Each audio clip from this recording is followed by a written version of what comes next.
and joins us now. Is the cause lost, Senator?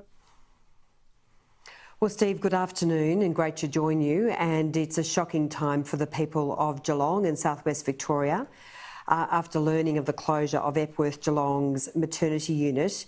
And I gave a speech in Parliament today reiterating the utter shame on both the federal and state Labor government, Steve. It is an absolute disgrace that Richard Marles, the Deputy Prime Minister no less, failed to stand up for women and families and babies in our region. He ran around with Joel Selwood for years, milking him for every photo opportunity he could get. Through the Geelong Cats, of course, when Joel was captaining the Cats. And when Joel and his wife, Brett, called out for help, saying they were really scared about the prospect of not being able to give birth as they planned, Richard Marles and Libby Coker turned their back on the Selwoods and on hundreds of other women and families across our region.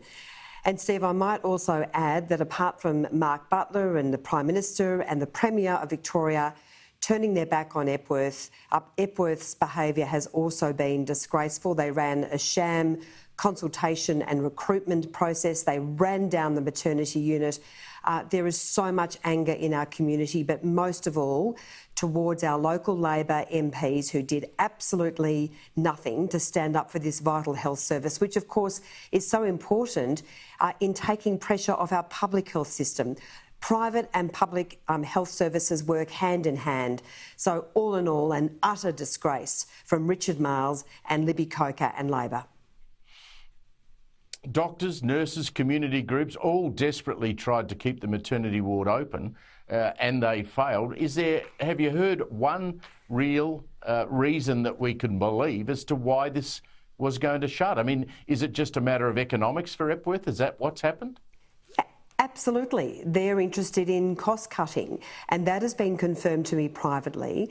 And so I've actually reported the Epworth to the ACCC for misleading and deceptive conduct. I believe they may have breached the law, Steve. Not only did they mislead the two obstetric practices which set up there, they lured them into 5-year lease agreements and failed to tell them that the closure of the maternity unit was a possibility.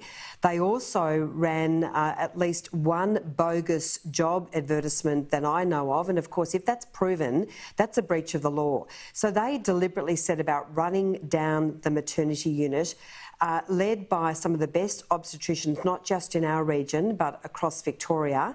600 babies are born at Epworth every year, and that was increasing some 20% a year in the fastest growing region in the country. So this is a really dark time for our region, and it comes on top of all the other ways in which the federal Labor government is hurting our health system, slashing public hospital funding, cutting Medicare rebates for mental health and telehealth, and of course breaking its promise to deliver 50 urgent care clinics, including in the Geelong region and in other parts of Victoria, within 12 months. So all in all, from the Albanese Labor government, it's been a disgrace, the way in which they have run down our health services across this country. Mark Butler has turned his back on the desperate workforce needs in the health sector, and to see Labor MPs and these governments do sweet FA. I'm sorry I've used that expression in its short form,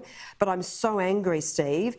And this comes after Daniel Andrews set up a fake sod turn before the election, claiming that they were going to build the Barwon Women and Children's Hospital facility, when in fact that hasn't even been designed. The Commonwealth, we put $50 million into that new facility.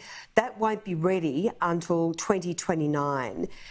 So again, we have had a rundown in vital maternity and children's services with very, very little support from the Andrews government, which of course has put this facility on the back burner. I am just, as I say, I am so angry.